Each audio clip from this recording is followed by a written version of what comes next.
бүгін өзімнің достарым туралы қысқаша мағлұмат беріп кеткім келеді. Негізінен менің 1-ші сыныптан бастап 11-ші сыныпқа дейін Алима деген құрбым болған. Екеуміз 11 жыл бойы бірге дос болдық. Көптеген қызықты сәттерімізді бірге өткіздік. Басымыздан қаншама қиыншылық өтсе де бір-бірімізге көмектесуден жалықпайтынбыз. Әрбір уақытымызды қызықты, тиімді өткізуге пайдаланатынбыз. Мен оның үйіне көп қонатынмын. Сол аралықта оның ата-анасы мені өздерінің қыздары сияқты қабылдап, мені үлкен қызым деп еркелете бастады. Сол себептен де мені қыз ретінде қабылдағаннан кейін мен де ол кісілерді өзімнің екінші ата-анам сияқты қабылдадым. Сол кісілерге бар еркеліктерімді көрсеттім. Сол құрбымның үйінде біраз уақытқа дейін мен 11-ші сыныптың аяғына дейін тұрған болатынмын. Бірақ қазіргі таңда ол құрбыммен біз мүлдем сөйлеспей кеттік, себебі арамызда көптеген келіспеушіліктерге байланысты біз екі жаққа кеттік. Одан кейінгі досым менде 1-ші курсқа келдім. 1-ші курсқа келген кезде мен группадан Жансаямен, Анельмен, Маржанмен дос болдым. Негізі барлық группаластармен жақсы қарым-қатынас орнатуға тырыстым. Бірақ кейбір группаластарымның мінездеріне қарай, өзімнің мінезімен олардың мінездерін салыстыра отырып, өзіме дос таңдауды шештім. Одан кейін менде қазіргі мен 1-ші курста пәтер жалдап тұрған кезде Маржан деген құрбым болған. Ең алғаш көрген кезде сүйкімді, әдемі, тәртіпті, өте жақсы қыз болатын. Біз екеуміз қателеспесем 1 жылдай бірге тұрдық. 1 жылдың ішінде көп ұрыспайтынбыз. Себебі арамызға көп қыздар түсетін, бірақ та екеуміздің анамыз екеумізге мынандай кеңес айтқан болатын. Екеуің бір үйде тұрғаннан кейін ешқашанда ұрсыспауға, келіспеушіліктерге байланысты ешқашанда бір-бірлеріне ренжімеңдер.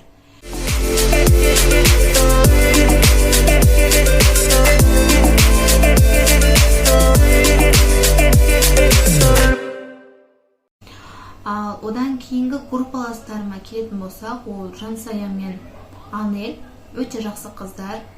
Арасында келіспеушіліктер болып тұрады. Бірақ соның өзінде де біз қазіргі таңда біргеміз деп айтсақ болады.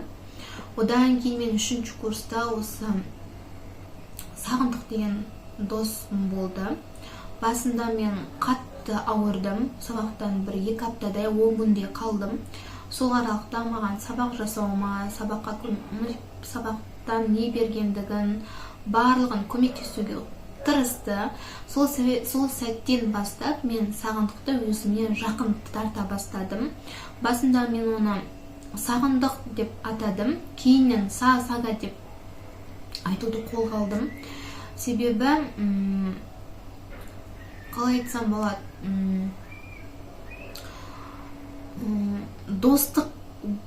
досқа деген тән қасиеттерді мен осы Сағындықтың бойынан таптым. Ол Сағындықтың бойынан көре алдым десем де болады. Себебі менің көп уақытымның, қызықты уақыттарымның көбісі осы Сағындықпен өтеді.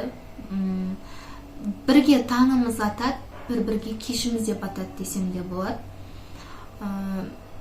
Бірге күлеміз, бірге жылаған кездерім де болған.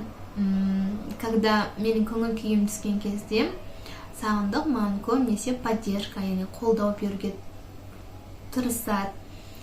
Одан кейін айта берсем өте көп. Одан кейін уже Сағындықпен жақсы араласқаннан кейін мені өзінің достарымен таныстыруды жөн көрді. Солардың арқасында мен басқа да достарыммен достар таптым десем болады. Сол достарым арасында біз Анар деген досымен таныстым, сөйлестім, көрдік, кездестік. Алдыңғы жылы келген осы Қазақстанға, яғни Талдықорған қаласына. Сол Талдықорған қаласына келгенде үшеуміз уақытымызды қызықты өткіздік десек болады. Жыладық да, көңіл көтердік те, ұрысқан кездеріміз де көп болды. Жаңа айтып кеттім ғой, бізде, Сағындық екеумізде біздің мінезіміз антоним десек болады. Мысалы, мен сабырсыз, көп ашуланшақпын, көп сөйлеп, көп тиісем адамдарға. Ал Сағындықта ондай емес, мінезіміз бірімізге.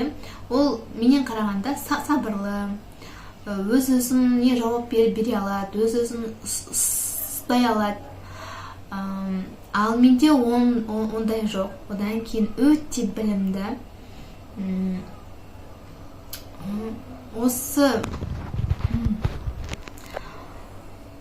жылама деп қайтып айтсам болады. Енді 3-ші курстан бастап араластық, бірақ соның өзінде де қаншама естеліктер қалды десем болады. Бірақ неге 1-ші курстан бастап араласпағанымызды түсінбеймін. Дос болғанымызға бар болғаны 2 жыл өтті. Бір-бірімізді ұмытпасақ болды. Ең басы кейінде үйленіп жатсақ, егерде отбасылық достар болғанды қалайтын едім. Бір-бірімізге көмектесіп, бірге қыдырып, бірге отбасылық достар болатын болса, бір-біріміздің балаларымызды бірге қыдыртып, көптеген жерлерді бірге араласақ деген ойымда бар. Бұйырса, ол уақытқа да жетеміз деген ойдамын. Сол себептен Сағындық, саған досым болғаның үшін, қасымда болғаның үшін, бауырым болғаның үшін, сол үшін барлығы үшін саған негізі рахмет айтам. Алғысым шексіз. Сол үшін мен сені қатты жақсы көрем. Сен жылап отырсың ба?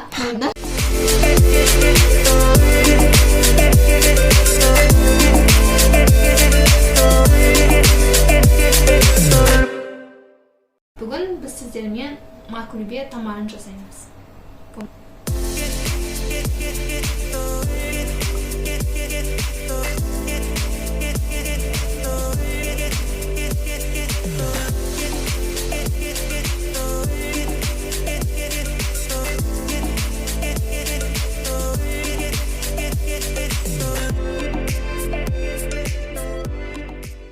Басында екеуміз айырылсам, все бітті деп барған. Біз қайдағы киноға бап, қайта ғашықтар болып кеттік қой, бірімізбен жабысып, айырылысып деп кетсең. Осындай шучу.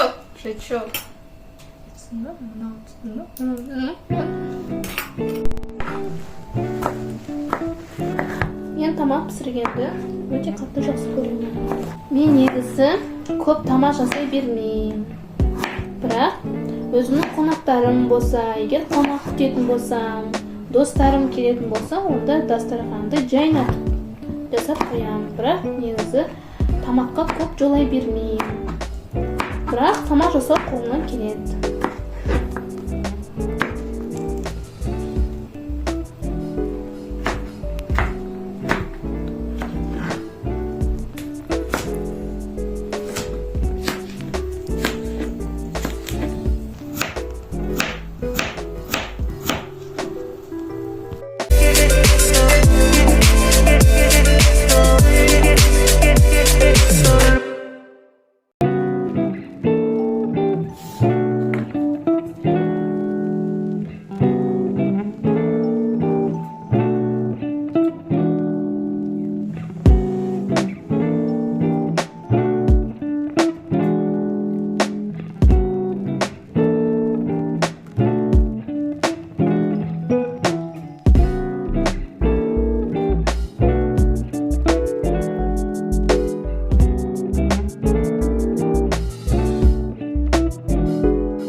Бір қызықты сәттермен бөлісейін. Мен басында Сага, яғни менің группаласым, досым, бауырым сияқты болып кеткен адам. Олардың достарымен таныстым. Сол достардың ішінде бір Анар деген досы бар екен. Басында Анармен бізде ешқандай, отношения, ондай прям қатты жақын сөйлесу болған емес ешқашанда. Бірақ осы Саганың арқасында мен бір группаға қосылдым. Сол группада көп достар таптым. Одан кейін ол группа жабылып қалғаннан кейін Сага мені өзінің бір шетелдік досымен таныстырды. Оның аты Анар. Анар өте жақсы бала. Білімді, еңбекқор, түсіністігі мол, айта берсем өте көп. Бір кезде біз бәріміз үшеуміз дос ретінде сөйлесіп жүрдік. Басқа ой ештеңе болған жоқ. Тем более мен оны тек Саганың досы ретінде қабылдадым. И оның досы болғаннан кейін мен де өзімнің досым ретінде тарттым өзіме. Бірақ ол маған кейіннен жекеме жазып, біз жақсы сөйлесе бастадық. Одан кейін осы мамырдан кейінгі айда, яғни маусым айында, ол маған өзінің жақсы көретінін айтты. Мен басында не айтатынымды түсінген жоқпын, білген жоқпын, потому что мен оны тек дос ретінде қабылдадым. Бірақ Сагамен ақылдасқан кезде Сага жақсы көрем деп айт деді маған. Мен жарайды деп по прикол айта салдым мен қалжың ретінде. Соң қалжыңның соңы енді шынайы махаббатқа ұласады деген ой негізінен мүлдем ойламадым. Басында біз Анар когда Талдықорғанға, Қазақстанға келді, біз үшін қыста, сол кезде бәріміз бірімізді бірінші рет көрдік. Соның өзінде қатты чувствода, бір күшті сезімде болдық. Одан кейін біз бәріміз тамақтануға бардық. Сол кезде бірақ тамақтануға барған кезде менің отбасым Анардың ұлт мәселесіне қатты қарсы болды деп айтсам болады. Себебі енді қазақ болғаннан кейін тек қазаққа ғана үйленуімді тіледі. Ол туралы мен Анарға ашық түрде айттым. Сол кезде Анар екеуміз сол сәтте біраз кішкене жылап алдық десек те болады. Көңіліміз түсіп кетті қатты. Одан кейін соңында керісінше бірге түсіндіріп, ақырындап, жайлап айтып едім. Соңында өзі де түсінді. Одан кейін не де болса күтемін деп өзі айтты. Сол себептен енді басында жылап, көңіл күйіміз мүлдем болмаған негізі. Бірақ соңында бәріміз күліп, ойнап, күшті көңіл күйде болдық десем болады. Тағы айтсам болады. Одан кейін тағы бір қызықты жайт болған. Анармен біз каким-то образом ұрсып қалдық. Ұрсып қалған кезде бәрі тоқтат деп біз шешкенбіз. Бірақ сол кезде маған берген сақинаны мен өзіне қайтаруға бергем, ол сақинаны. Бірақ та басында все бітті, болды деп келіскенбіз. Бірақ бірге киноға бардық, бірге жүрдік, бірге уақыт өткіздік. Соның өзінде сол аралықта қалай жақындасып кеткенімізді өзіміз де білмей қалдық. Басында бітті деп ойлаған нәрсе соңында керісінше біткен жоқ та. Ары қарай біздің қарым-қатынасымыз жалғаса түсті. Біздің бағдарламаның алғашқы эпизодын көргендеріңізге рахмет. Келесі кездескенше.